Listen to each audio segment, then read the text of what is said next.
In 5,000 years' time, if an archaeologist was going to analyze the remains of our civilization, two things would be very obvious. First, that we live in a very, very unequal society. There is definitely an upper class, a political class, and a lower class, with me, everyone I know, and probably you too. Second, that we are a society with a large standing army that frequently gets involved in large conflicts. We're very militarized. Both of these things would be very obvious archaeologically and certainly obvious in the historical record. Now, this isn't some grand philosophical discovery on my part. War and inequality have been a feature of human civilization basically forever. With one prominent possible exception, the Indus Valley Civilization. Can this really be true? Were they some sort of ancient communist utopia? Let's take a look. Let's take a look at the evidence. Bada bada boop.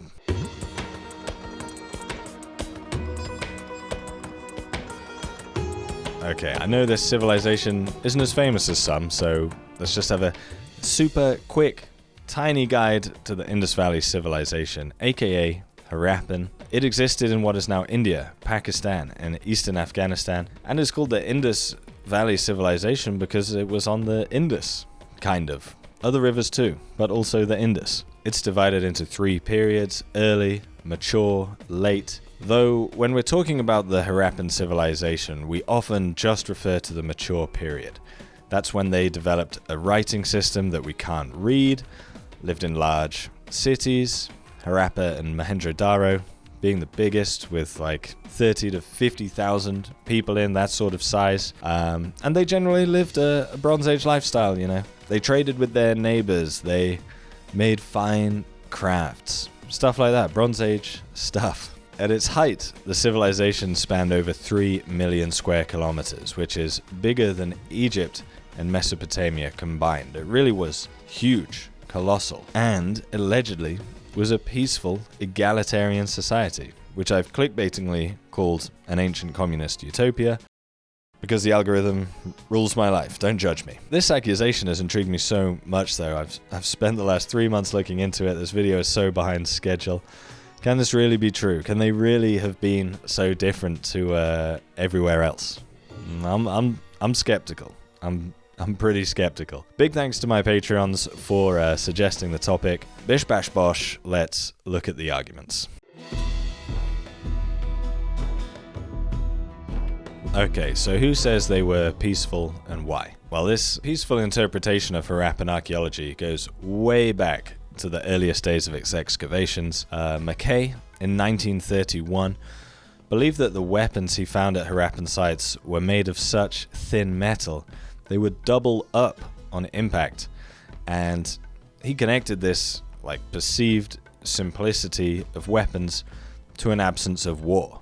Judging from the small number of weapons of offense and defense, the people of Mohenjo-daro appear neither to have been a warlike people nor have feared invasion.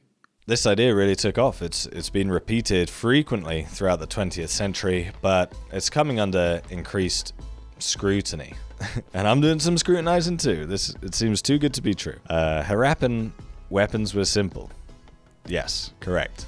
They don't vary much in design, and the blades don't have a midrib. If we compare a typical Harappan axe to one from Mesopotamia, Harappan axes were unsocketed and didn't come in specialized shapes or fancy shapes. Does this mean they weren't used in war, though? An axe doesn't have to be fancy to kill you. Egyptian axes were unsocketed until the Iron Age, and no one would say that the Egyptians didn't go to war. As for bending upon impact, sure, they're simple, but they're the same thickness as many blades from the Near East. I know bronze isn't the sharpest, it isn't the strongest metal. It'll still stab the crap out of you, realistically. I don't want to fight someone with a bronze weapon. Mackay's claim that weapons are also few in number, it doesn't really add up. Between 30 to 50% of the metal assemblages found across the Indus could be considered tools/weapons. It could be argued that Mackay was inclined to think of these arrows and spears and axes as tools rather than weapons, because they're found exclusively in domestic contexts, whereas in Mesopotamia, they're found in tombs. So it sort of gives you this idea of an important warrior being buried, whereas if they're just found in the kitchen, maybe not. Either way, there's loads of bloody weapons across the Harappan civilization. Another strange thing this alleged peaceful civilization was doing was building tons of walls. Almost all Harappan towns were walled. Now, walls aren't necessarily for defense. Some could appear defensive, but most of the time, could have had an administrative function. Others are to separate ritual areas from everyday areas, like the Torii gates of Japan. You'll often find the walls at Harappan sites described in these terms, particularly in older sources. Close consideration of the walls around Indus cities has shown that they cannot have been constructed for defense against people. In particular, the gateways were not designed to impede the entrance of enemies or give military advantage to defenders. Instead, they provide an outer bulwark supporting the massive platforms on which Indus towns and citadels were often constructed. Cannot have been constructed for defense against people. That's a pretty bold claim. I mean, sure, many of the walls may have been part of a flood defense system. Harappan cities were built on these huge mounds of mud bricks, presumably to rise them above floodwaters, and the walls could have played a part in that. No doubt. Can we argue that that was the only function that the walls had? I don't think so. At Circuitada, the city walls contained bastions at several points around the walls. These would be totally unnecessary as flood protection, but would be bloody brilliant if you needed to, bosh someone on the head with a rock or an arrow or whatever. Their gateways are pretty complicated. They have these L shapes and possible guard rooms. That design certainly seems like it was created to impede the movement of people. Another town, Dolavira, also had an elaborate gateway with possible rooms. But interestingly, this town's city walls were up to 18 meters in thick, which is really pretty unnecessary for defense. Were they a part of, some sort of flood system? Probably not. The town was not by any major rivers and was unlikely to have been at risk of flooding. It's possible that as Dolavira is a coastal town, they built these extra thick walls as protection against a tsunami, which can happen in Gujarat, where the town is. But still, it has elaborate gates. It has bastions. This suggests that this huge wall, whatever its purpose, was not entirely for controlling water. Let's quickly compare this to another contemporary civilization. The Lion Gate at Mycenae is not complicated at all. You just walk straight into the bloody town. Yet we know that the Mycenaeans certainly participated in war. So for me, I'm not personally 100% convinced that the sophistication of gateways is an indicator or not of whether a civilization went to war. There are obviously more Harappan towns than that, but I think these two examples show that not all Harappan walls could be considered solely flood defenses. Why build bastions to protect yourself against water? Makes no sense. Anyway, a lot of Harappan towns actually show signs of burning, not flood damage. At the juncture between the early Harappan and the mature Harappan, an interesting pattern emerges. Kot Diji, Gumla, Amri, Nausharo, Kalabangan, all of these towns whose names I've no doubt butchered, they all show major signs of burning, complete destruction of the towns between these two periods. Accidental fires can happen, but rarely at a large scale. We might not see a pattern if they were accidental. At Kalabangan, there's possible evidence of an earthquake, so a huge natural disaster can't be ruled out, but the pattern is really striking. According to Greg Possehl, of 523 Harappan sites found so far, 324 were abandoned before the mature Harappan period. 71% of mature towns were founded on virgin land. Unlike, say, in the Near East, where towns are used for so long, they create these man-made hills called tells. I mean, why is such a huge change between these two periods? Sadly, the mists of time have obscured exactly what happens, but I think, personally, it's probably unlikely that the transition between the early Harappan and the mature Harappan was entirely peaceful.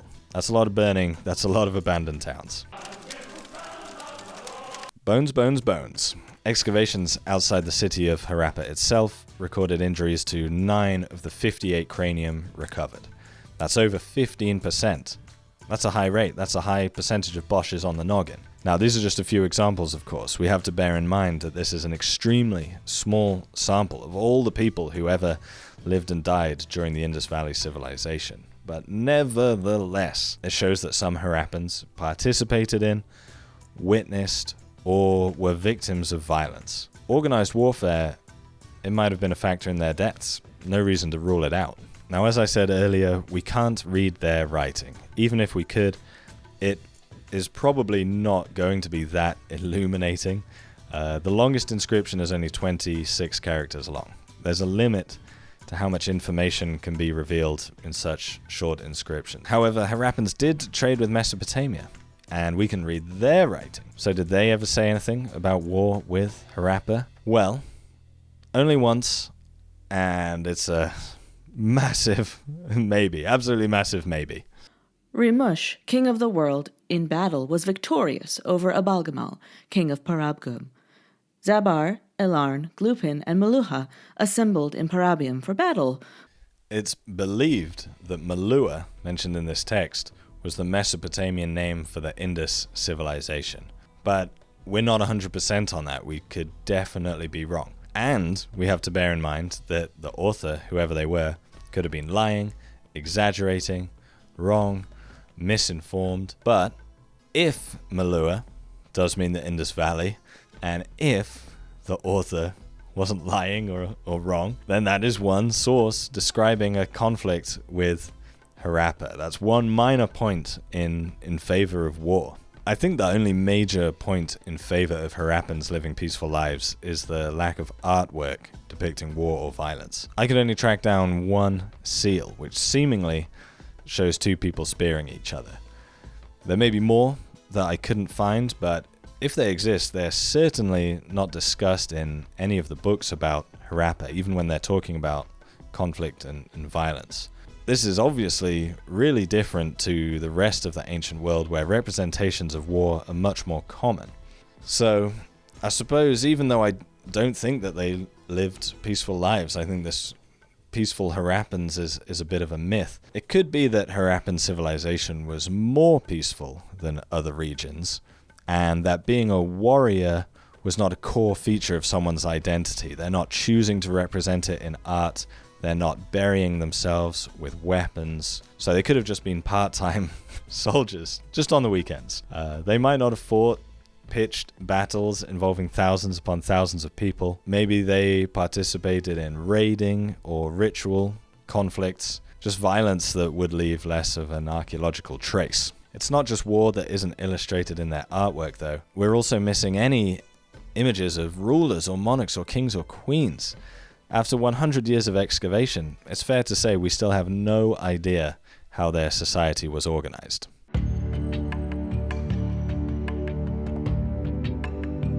There are certain things we expect to see in the archaeological record if a society has a strict hierarchy. Monumental tombs are obviously a sign of hierarchy, but the graves in Harappan culture are remarkably similar. The most variable item is pottery. An elaborate grave might contain 30 pots, 50 pots, 70 pots, about that amount. A less elaborate grave may be none, or 2. Presumably, the guy with 70 pots is richer than the guy with none. But 70 pots, that's hardly the height of luxury. That's nothing compared to a pyramid. Anything like that. Over in Mesopotamia, sometimes over 100 people would be sacrificed when a monarch died. That's luxury, that's hierarchy. 70 pots, what's that? If you're a king and you've only got 70 pots, that's pretty pitiful in my opinion. It's worth pointing out that burial itself could be an identifier of some sort of social rank, possibly. For example, at Calibangan, I believe they only found 88 graves.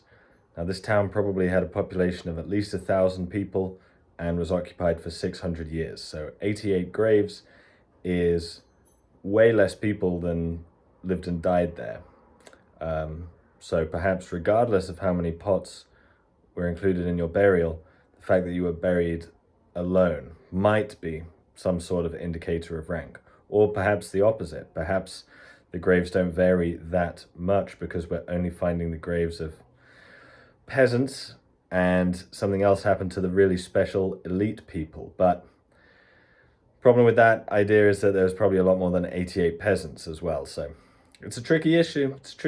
But either way, they have nothing on the scale of the burials of the Near East and Mesopotamia, or Europe even. Nothing approaching the scale of these ancient burials. There are no great monuments to any rulers uncovered. No monuments at all, in fact. Absolutely none. There are no obvious temples or palaces. Instead, we find houses that are very uniform in size. Here's some examples from Mohenjo-Daro. Not much variation. Just a few extra rooms. Life in these houses would have been pretty comfortable, though. Many houses had toilets, bathrooms, sewer systems. There is nothing that we know of in prehistoric Egypt or Mesopotamia, or anywhere else in Western Asia, to compare with the well-built baths and commodious houses of the citizens of Mohenjo-Daro. In those countries, much money and thought were lavished on the building of magnificent temples for the gods, and on palaces and tombs of kings. But the rest of the people seemingly had to content themselves with insignificant dwellings of mud. In the Indus Valley, the picture is reversed, and the finest structures are those erected for the convenience of the citizens.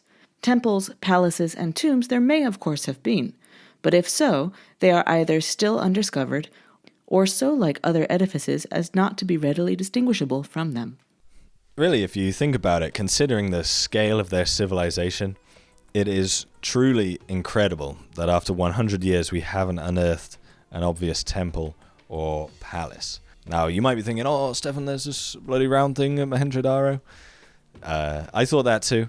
That is a later addition. It's a Buddhist stupa. It's not contemporary to Harappan civilization, just in case you were wondering. Not only were these towns and houses well equipped in terms of water management, between them they shared a universal system of weights and measurements, and they could support a large population, 50,000 people. That's not small. How do we explain this complexity without hierarchy? Who decided the towns should be this way? Could their society really have been so egalitarian? Were they a bunch of commies like old Lenin here? Or was social rank signified in more subtle ways? One artifact which has probably come to represent Harappan culture more than any other is the so-called priest king of Mohenjo-Daro. Found in 1925, it was interpreted by excavators as represented some form of priest king, hence the name. But modern archaeologists have basically rejected this title. Realistically, we have no idea who this person is. We don't know if it even is representing a real person, or it could be a mythological figure or a god. We just don't know. As well, the statue is a mere 18 centimeters tall. It is seemingly snapped in half, so let's say the original was 30 to 40 centimeters. That's still a very modest statue of a king. Similar statues, anyway, have been unearthed in Iran, so it could be evidence of trade and cultural exchange rather than any one ruler.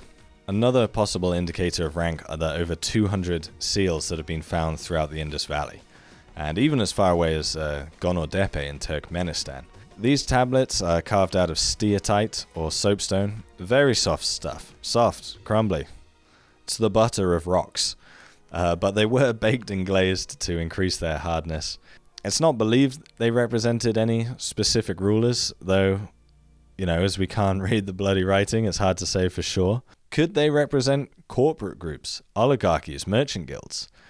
The number of animals on the seals does not vary that much. Only 17 different animals are represented. What did each animal represent? A family, a tribe, merchant guild, trade guild, god? We can't say for sure. The fact that they're made out of soft stone means that they probably weren't used often as stamps and were maybe worn as a badge of office. They do have loops on the back to hang them from something. The existence of corporate groups or a system for distributing labor is not proof in of itself that Harappan society was hierarchical, but there could have been some differentiation between the groups. For example, if one group was represented by this unicorn symbol, then these unicorn guys, these unicorn guys, these bronies, they were by far and away the most numerous. though again, these stamps are made out of the butter of rocks. What we think of as being a more numerous group might in fact just be a huge bias in the archaeological record. Intriguingly, these signs are remarkably uniform over time. Perhaps the fact that they don't vary much could be evidence of hierarchy. The use of these standardized seals within a hierarchically regulated structure of officially established and liaising socio-economic and possibly political roles might explain the persistence of a restricted set of symbols and material expressions spread with minor variations. In other words, it's possible whoever controlled the seals controlled the economy. Until we decipher their alphabet, this debate just is not going to end. It really is the missing piece of the puzzle. In my own personal opinion, this is still pretty poor evidence for a strict hierarchy and social control. Even if the seals did represent some sort of oligarchy or controlling group, some ruling bureaucracy of scribes, then why didn't they use their position to further their wealth in other ways? Why just the seals? If this really is the case, if this civilization was really egalitarian, then we need some way to explain their motivation for constructing these cities. This was no small job. These mounds are made up of hundreds of thousands of mud bricks that people would have had to have made in the hot sun. That's not a fun job. They had to have some reason to do it. Greg Possehl believes that we can get a glimpse of the ideology that might have united the Harappan peoples. The abandonment of towns at the transition to the mature period, the city life, the importance of water, the craft, specialization that they would have had to just be a Bronze Age mercantile society. These could offer a peek into their founding ideology. Was this ideology the uniting factor, the motivating factor? Did perhaps a specific religious conviction cause these people to unite into creating these great works? It's possible. It's an incredible thought, but it's possible. Alright, Amundo, let's wrap this video up. You've been listening to me and my spoon long enough. Were the Harappans peaceful? I think you know my answer to that question. I don't think we can honestly say that. They had weapons, lots of them.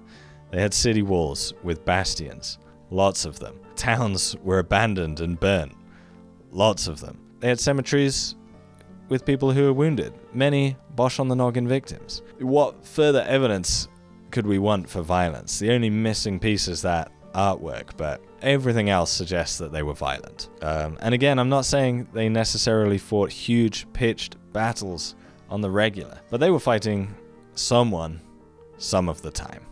I think there's plenty of evidence to say that. As for the charge that they were egalitarian, that seems to me harder to dispel. If they had an elite, they certainly didn't flaunt their wealth anywhere near as much as other contemporary societies on their scale. I mean, King 70 pots? That's really not a lot. So where does this leave us? Well, in my opinion, there are three possible options. Number one, there was an aristocracy, monarchy, hierarchy, but for whatever reason it's become archaeologically invisible. Vankovsky argues that Harappan civilization maybe was like Anglo-Saxon England. Cities full of merchants, but an aristocracy that pretty much exclusively lived in rural areas, and we just haven't found or excavated their palaces. Number two, the seals are a symbol of some sort of mercantile oligarchy, some sort of ruling caste that for some reason has just become hard to identify archaeologically in any other way. And number three, Harappa was truly an egalitarian society, or as egalitarian as it's possible to get. Maybe they were some sort of Bronze Age republic. It's certainly not impossible. I'm going to throw a cheeky fourth option at you as well. Massimo Vidali believes that we have misinterpreted the evidence for palaces. Sort of how I believe we've misinterpreted their evidence for how peaceful they were. He argues that the large buildings at Mohenjo-Daro, which we have sort of labeled as marketplaces, public baths, could be better interpreted as palaces, though we need to excavate more to determine if that is true or not. But he argues that we have misinterpreted the evidence. So option number four, we're wrong. At the minute, as the evidence for social hierarchy is sparse, what side of this debate that you come down on really depends on your ideology. Do you think all of this complexity that we see is possible without hierarchy, or are we all just fundamentally a bunch of bootlickers down to our very core? I won't tell you what I think, comrades. Golly gosh, that video took forever to make. Hope you enjoyed it though. What do you think? Do you agree with me that they weren't peaceful, but probably egalitarian? Let me know down in the comments. A big thanks to Anna from the podcast The Dig for doing the voiceovers for me, even though I forgot to send her a few. But the links to The Dig are down below. You'll love it. If you're into archaeology, you're gonna love it. There's no doubt about it. It's an archaeology podcast. Tremendous thanks to my Patreons for supporting me. They actually picked this topic, which really sort of pushed me out of my comfort zone. I didn't know anything really about the Indus Valley Civilization before this, so muchas thanks to my Patreons. Their names are all flying by as we speak. Their support is incredible. And if you want to hang out with me talking about archaeology, then hop onto the Patreon. We do a live stream every month. It's super cool.